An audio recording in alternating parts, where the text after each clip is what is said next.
Hello friends, आप देख रहे हैं आपका चैनल शेयर बाजार विद आयुष और इस वीडियो में बात करेंगे प्लाजा वायर्स के बारे में। प्लाजा वायर्स में फ्राइडे का सेशन फिर से बढ़िया रहा और सेकंड ट्रेडिंग सेशन था और स्टॉक जो है वो अपर सर्किट लगाता हुआ देखने को मिला। 5% का अपर सर्किट जो है वो बेसिकली लगता हुआ देखने को मिला है और फिर से हम ये कह सकते हैं कि जो तेज़ी है वो कायम होती हुई देखने को मिली है। प्लाजा वायर्स की डेफिनेटली लिस्टिंग हो चुकी है और लिस्टिंग हम कह सकते हैं बढ़िया हुई और उसके बाद अब अभी लगातार हम जो हमको तेज़ी देखने को मिल रही है। तो इस वीडियो में यही बात करने वाले हैं दोस्तों कि क्या यहाँ से जो तेज़ी है वो बरकरार रहेगी या फिर जो शुरुआत के 1-2 दिन आईपीओ काफ़ी एक्टिव रहता है, यहाँ पर भी वही एक्टिविटी देखने को मिल रही है। तो इस वीडियो को पूरा ज़रूर देखिएगा। उससे पहले दोस्तों, अभी तक अगर आपने चैनल को सब्सक्राइब नहीं किया है तो आप चैनल को ज़रूर सब्सक्राइब भी कर सकते हैं। तो प्लाजा वायर्स दोस्तों, लिस्टिंग मैंने जैसे बताया था कि अच्छी लिस्टिंग हुई, लेकिन ये बात अपने आप में सही है कि लिस्टिंग के बाद स्टॉक चलता हुआ नज़र आ रहा है। यहाँ पर कोई आपको ऐसी रुकावट देखने को नहीं मिल रही है और ओवरऑल ये कह सकते हैं कि दोस्तों जो वैल्यूएशंस थे उसको लेकर यहाँ पर हम कह सकते हैं मूव देखने को मिला था।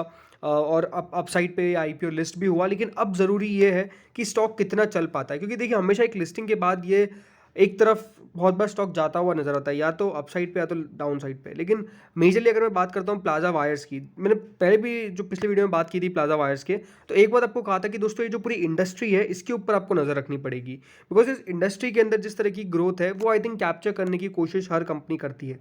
और यही दोस्तों जो एनालिस्ट है वो भी मान के चल रहे थे कि किस तरीके से कंपनी बेसिकली ये जो पूरी इंडस्ट्री है और इसमें जो बिग प्लेयर्स है उनका मार्केट शेयर किस तरीके से धीरे धीरे करके गेन कर सकती है। देखिए बहुत आसान नहीं होगा, इसमें कोई डाउट नहीं है, लेकिन अनडाउटेडली ये तो बात है ना कि कंपनी किस तरीके से अपने आप को ग्रो करेगी। बिकॉज यहाँ पे अगर आप कंपनी को देखेंगे तो कंपनी दोस्तों ऐसा नहीं कि बहुत ज़्यादा नहीं है। 2006 में कंपनी इनकॉर्पोरेट हो गई थी और प्लाजा वायर्स उसके बाद दोस्तों लगातार मैन्युफैक्चरिंग और सेलिंग करता रहा, वायर्स की सेलिंग करता रहा, मार्केटिंग एलटी एल्यूमिनियम केबल्स की और फास्ट मूविंग इलेक्ट्रिकल गुड्स की under its flagship brand plaza cables, और होम ब्रांड इनके एक्शन वायर्स एंड पीसीजी। और यही है कि देखिए जब कंपनी का समय हो जाता है तो उसके बाद कंपनी की एक ग्रोथ आनी चाहिए। ऐसा नहीं कि कंपनी स्टेगनेंट रहनी चाहिए, सिर्फ एक ही जगह चल रही है, बढ़ रही है, घट रही है, बढ़ रही है। देखिए जो कंपनीज है वो डेफिनेटली धीरे धीरे करके बढ़ेगी, बट डेफिनेटली जो उनका शेप है वो इस तरह का होना चाहिए कि ग्रोथ विजिबल रहे, राइट। अब ये जो कंपनी है वो जो बिजनेस करती है, मेजरली कंपनी का काम है वायर्स और केबल्स का, और इसकी इंडस्ट्री जो है वो बेसिकली नॉर्थ इंडिया के अंदर कंपनी बनाती है और वहाँ पर एक्सटेंसिव रेंज ऑफ वायर्स और केबल्स कंपनी बेचती है। लेकिन इनके प्रोडक्ट मिक्स के अंदर अगर आप देखेंगे तो different types of wires and cables है, जिसमें house wires, single and multi core round flexible industrial cables, industrial cables for submersible pumps and motors up to 1.1 KV grade, right. फिर इसमें एफएमईजी प्रोडक्ट है जिसमें इलेक्ट्रिकल फैंस और water heater, switch gear, PVC insulated electrical tape, PVC conduct pipe, और ये सब basically इन सब चीज़ों को कंपनी क्रिएट करती है। तो कंपनी का प्रोडक्ट पोर्टफोलियो अगर आप देखेंगे तो डेफिनेटली वास्ट है। ऐसा नहीं है कि कंपनी एक जगह पे कंसंट्रेटेड है, बट याद रखिए बहुत वास्ट भी कभी कभार प्रॉब्लम में आ जाता है, बिकॉज फिर कंपनी को जो उसका प्रोडक्ट सेंट्रिक होता है, या फिर हम कह सकते हैं कि जो कंपनी का मेन काम होता है उसके ऊपर कंपनी का फोकस थोड़ा सा हटना चालू हो जाता है। बिकॉज जब दोस्तों बहुत सारी चीज़ें कंपनी क्रिएट करेगी तो एक में महारत हासिल होना बहुत मुश्किल हो जाता है। बट ओवरऑल ये कह सकते हैं कि हाँ, कंपनी ने ओवर द ईयर्स काम तो किया है, उसको तो कोई डिनाई कर नहीं सकता है। अब यहाँ पर ज़रूरी क्या बात है कि कंपनी की ग्रोथ किस तरह से आती है। अगर आप कंपनी के नंबर्स देखेंगे 2019 से, 2019 में कंपनी ने सेल करी है दोस्तों 158 करोड़ की, उसके अगले साल 159 करोड़ की। तो आप ग्रोथ देखेंगे तो ग्रोथ मिसिंग है। उसके अगले साल 145 करोड़ की, यहाँ पर भी ग्रोथ मिसिंग है। उसके अगले साल 177 करोड़ की, और अब जाके 182 करोड़ की। यानी बेसिकली कंपनी 200 करोड़ की सेल्स को अचीव करने में भी अभी काफ़ी पीछे है, राइट। तो 200 करोड़ की सेल्स कंपनी नहीं कर पाई। दूसरी बात क्या है, अगर आप कंपनी का मार्जिन देखेंगे तो मार्जिन तब भी ठीक है, 7-8-9% के आसपास कंपनी अपने मार्जिन को मेंटेन करके चल रही है। बट अगर मुनाफा कंपनी का देखेंगे तो कंपनी का मुनाफा कितना है, 7 करोड़, 4 करोड़, 4 करोड़, 6 करोड़, 8 करोड़, राइट। तो बात सिंपल है कि अगर कंपनी की ग्रोथ बहुत ज़्यादा अच्छी नहीं दिख रही है तो ये एक प्रॉब्लम हो सकता है। इसीलिए अगर आप इसकी कंपाउंडेड सेल्स ग्रोथ देखेंगे तो मात्र 5% रही है पिछले 3 साल की, और अगर आप ओवरऑल 12 महीने की देखेंगे तो 3% के आसपास रही है। वही कंपनी की प्रॉफिट ग्रोथ देखेंगे तो 23% की रही है और ओवरऑल 26% की रही है। बट ये है कि हाँ, यहाँ से और कितना ग्रो करेगी कंपनी ओवर द ईयर्स, उसके ऊपर कंपनी का फोकस है। कंपनी ग्रो कैसे कर सकती है, कंपनी ग्रो कर सकती है अपने आप को एक्सपांड करके, राइट। कंपनी अगर दोस्तों उनका एक्सपांशन प्लान हो, कंपनी का एक्सपांशन प्लान हो, तब जाके दोस्तों कंपनी डेफिनेटली ग्रो कर सकती है। अच्छी बात यह है कि इनका भी एक्सपांशन प्लान है। कंपनी एक नई मैन्युफैक्चरिंग यूनिट डालने वाली है with additional install capacity of 8,37,000 coils per annum, और 8,700 किलोमीटर पर एनम के आसपास, सॉरी केएम, किलोमीटर नहीं, केएम पर एनम के हिसाब से वो बेसिकली बनाएगा। तो ये ज़रूर है दोस्तों कि कंपनी जो है वो डेफिनेटली ग्रो करने के लिए, अपने आप को एक्सपांड करने के लिए कोशिश पूरी कर रही है। ये देखना है कि हाँ किस तरीके से कंपनी ओवर द ईयर्स काम करेगी।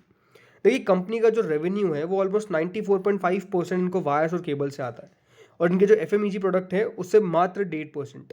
तो ये बहुत इंपॉर्टेंट है कि कंपनी का जो वायर्स और केबल्स का बिजनेस है उसको कंपनी तेज़ी से एक्सपांड करे।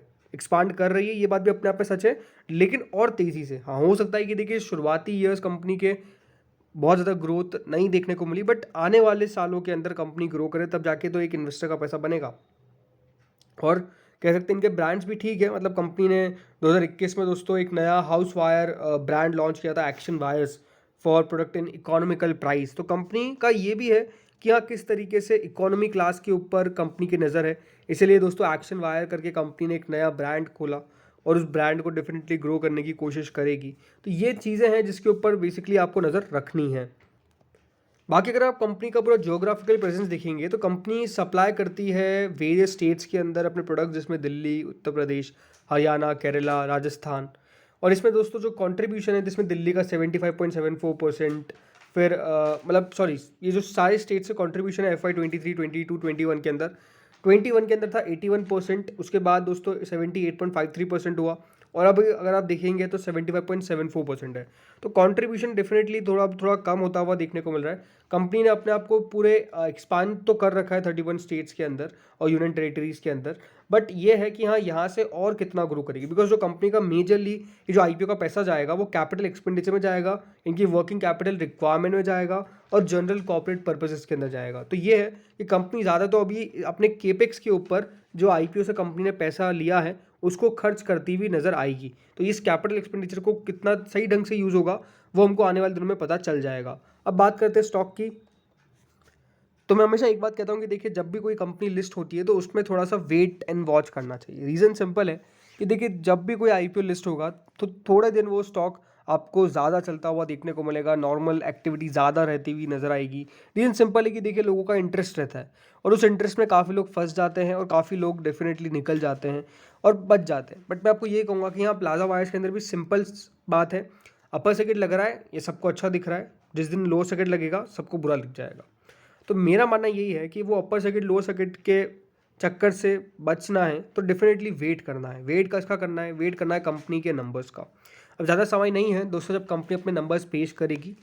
अब ये देखना है Q1 के करती है, Q2 के करती है, लेकिन अगर Q1 के जल्द कर दी तो फिर तो जल्द नंबर आ जाएंगे, बट उसके बाद Q2 के भी आ जाएंगे तो आपके पास बिल्कुल रहेगा।